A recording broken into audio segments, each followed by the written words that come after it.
2021, c'est ton année, l'année de tous les possibles, tu t'es fixé un objectif, t'as enfin un plan d'action parce qu'on l'a vu dans les vidéos précédentes, sauf que t'es tiraillé, tu sens au fond de toi, t'entends là-haut quelques petites voix qui sont encore en train de te tirer peut-être un petit peu vers le bas et te faire freiner pour faire ton premier pas vers ton objectif. Soit parce que tu t'es auto-conditionné sur des croyances qu'on appelle limitantes, soit parce que tout simplement ton entourage t'a aussi mis des choses en tête. Et justement, on va voir ceci dans cette vidéo aujourd'hui. Comment pouvoir aller à l'encontre de ces croyances limitantes, comment découvrir que tout est possible et que tu peux changer la donne.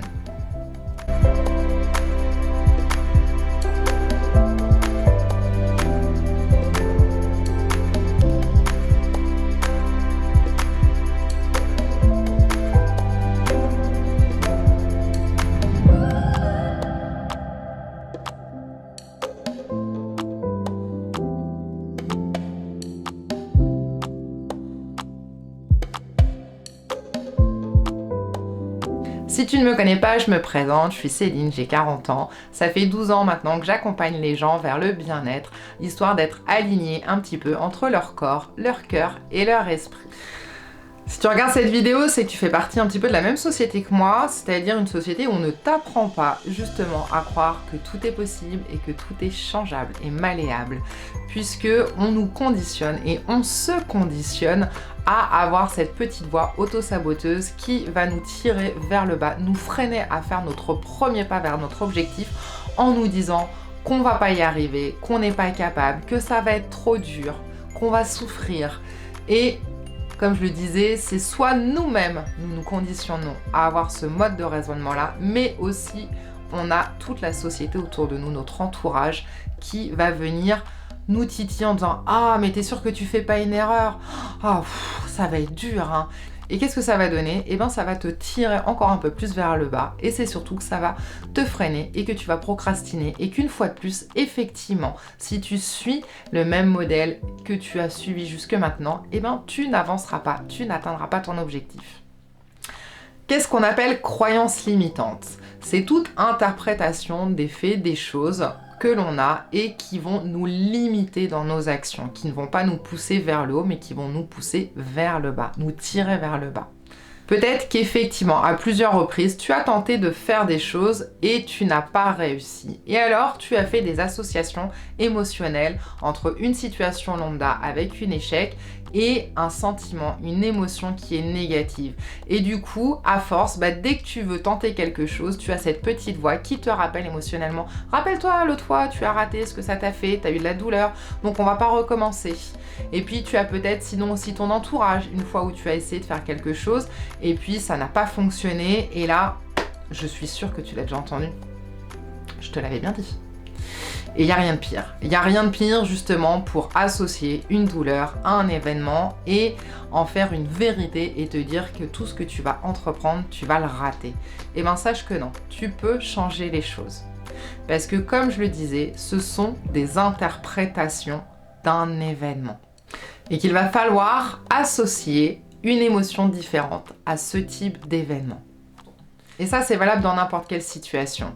C'est-à-dire que dès qu'on va s'apprêter à faire quelque chose, à prendre une décision, inconsciemment, on va avoir deux confrontations, les douleurs et le plaisir. C'est-à-dire quelle douleur tu vas rattacher à cet événement, à cette décision et quel plaisir tu vas y attacher. Si la douleur est plus importante, alors tu vas rien faire. Si le plaisir est plus important, alors tu vas faire. Et quand je parle de douleur, je parle à la fois de douleur physique, mais principalement émotionnelle. Essaye de repenser à toutes les choses auxquelles tu as associé des douleurs négatives et que du coup tu n'as pas fait. Peut-être avec la boisson, peut-être que tu n'as jamais pris un verre d'alcool parce que tu as vu, parce que tu as été face à des situations dramatiques avec l'alcool qui t'ont fait penser non, moi jamais de la vie. Et effectivement, tu as été cohérent avec ton mode de pensée, tu n'as jamais touché une goutte d'alcool. C'est valable pour la cigarette, c'est valable pour les crises d'ado, c'est valable pour tout. Tout ce qu'on fait est conditionné par le cursus que l'on met entre la douleur et le plaisir. Donc lorsque tu veux modifier quelque chose, que ce soit un mode de raisonnement, une mauvaise habitude, une action qui ne te convient pas, quelque chose qui ne te satisfait pas, il va falloir alors changer le paradigme. C'est-à-dire que il va falloir soit y associer une très très forte douleur qui va te faire t'écarter de cette mauvaise habitude et donc de la changer, soit d'associer un plaisir beaucoup plus fort à la nouvelle habitude pour que ce soit là aussi beaucoup plus facile, hop, à switcher et pouvoir passer à l'action, pouvoir changer les choses. Peut-être qu'il va te falloir plusieurs jours, plusieurs visualisations, plusieurs essais pour que petit à petit ça s'ancre à nouveau parce que tu vas avoir un système de repères qui vont petit à petit changer ce paradigme et te faire voir les choses du coup du bon côté. La deuxième donne avec ce système de douleur et de plaisir, c'est cette notion d'impatience. Et ça, c'est caractéristique malheureusement de l'être humain. Moi, la première, je suis en train de faire un énorme travail sur ma patience cette année. C'est-à-dire que ne plus se satisfaire du plaisir immédiat, mais du plaisir différé. Peut-être que tu as déjà entendu parler de cette expérience des chamallows avec les enfants. On met des enfants dans une étude qui a été menée face à un choix. On leur met devant eux un chamallow et on leur propose l'exercice suivant. Tu as le choix. Soit tu prends maintenant un chamallow, soit tu es capable d'attendre quelques minutes sans toucher au chamallow, et auquel cas tu n'auras pas un chamallow, mais tu en auras deux.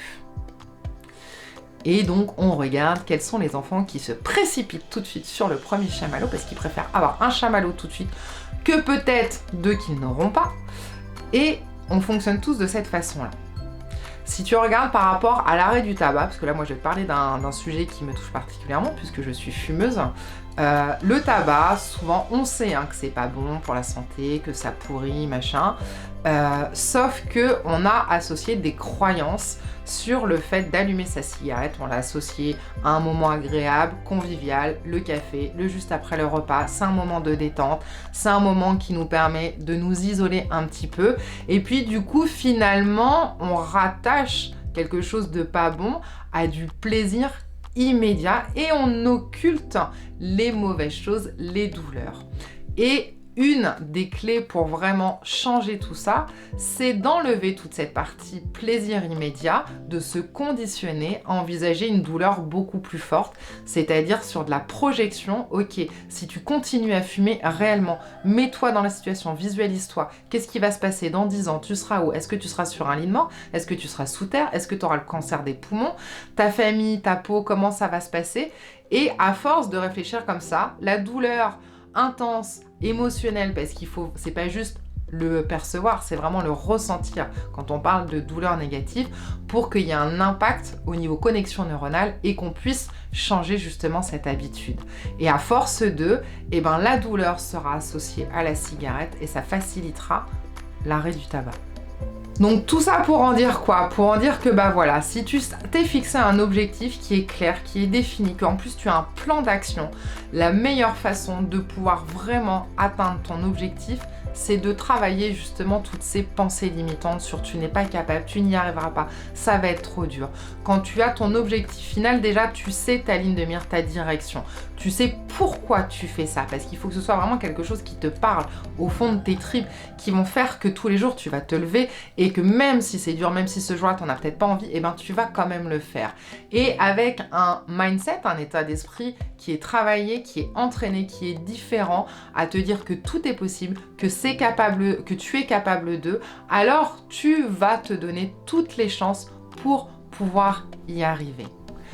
Quand on parle justement d'état d'esprit, donc là aujourd'hui on a principalement vu toi-même comment tu te conditionnes, comment tu t'es conditionné jusqu'à maintenant pour avoir ces croyances limitantes.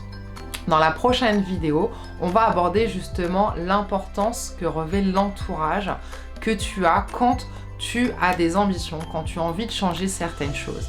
Et puis de voir ensemble comment on peut gérer justement un entourage qui n'est peut-être pas favorable avec toi la réalisation de tes objectifs. Donc Pense à t'abonner si c'est pas encore fait, un petit like, ça fait toujours du bien. Pareil dans les commentaires, n'hésite pas à me marquer quelles sont toi les croyances limitantes qui te posent le plus de soucis, quelles sont tes difficultés. Pareil, je tâcherai d'y répondre, il n'y a pas de souci. En attendant, je te souhaite une très bonne fin de journée, prends bien soin de toi et on se voit dans la prochaine vidéo.